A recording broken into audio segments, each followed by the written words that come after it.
Good morning, Elmira Baptist Church. I'm so glad you've joined me for our Thursday update. It is October 21st, 2021. And you might notice a little bit different camera angle and that the pulpit is gone. And that's because this coming Sunday morning, the kids will be presenting some music to us. I'm looking forward to it. I hope you can join us in person. And if you can't join us in person, plan to join us at 11 o'clock. There'll be a few preliminaries, but about 11:10, 11:15, children should be up here singing and looking forward to it. Thank you, Roy, for helping us get this camera adjusted so that it was in the right spot for this upcoming presentation. I've got a rather long quote from William Borden that I'd like to share with you this morning. Much more serious is the general agnostic atmosphere pervading everything and deadening all convictions, those as to sin and truth included.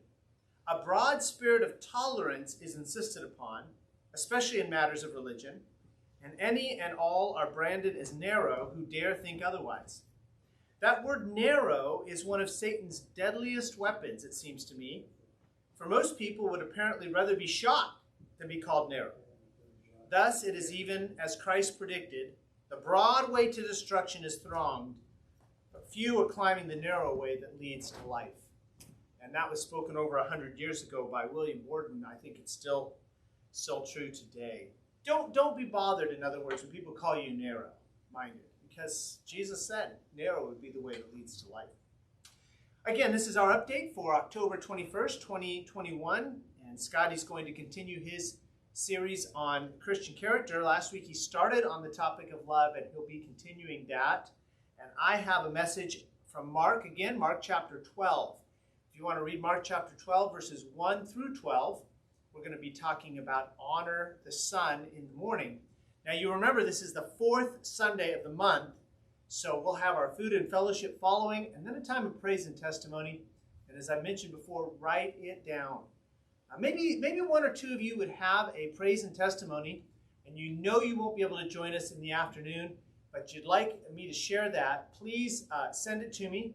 By email is preferable. I can print it out, and I'll do my best to read it to the folks, your praise and testimony.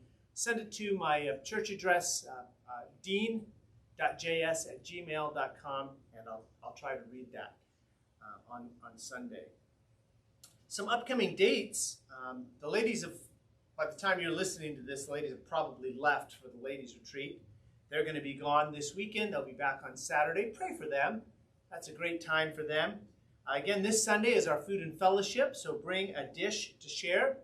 And then don't forget that Brother Silcott's going to be with us November 14th through the 17th. You don't want to miss those dates as well. And although we're calling it our kids' conference, and it's pointed towards children in some respects, I am sure that what he has to share will be exciting to us as adults anyway. Additionally, I remember another time having a kids' conference like this, and as an adult, it was so enjoyable to watch the kids' fascination with what was going on. I'm sure you'll be blessed if you plan to come out for those. Be praying for Scotty. He has gallbladder surgery tomorrow, and I know he'll appreciate your prayers. Pray too for Carly and for her grandpa Thomas. He is not doing well. He has COVID, and she's asked us to pray.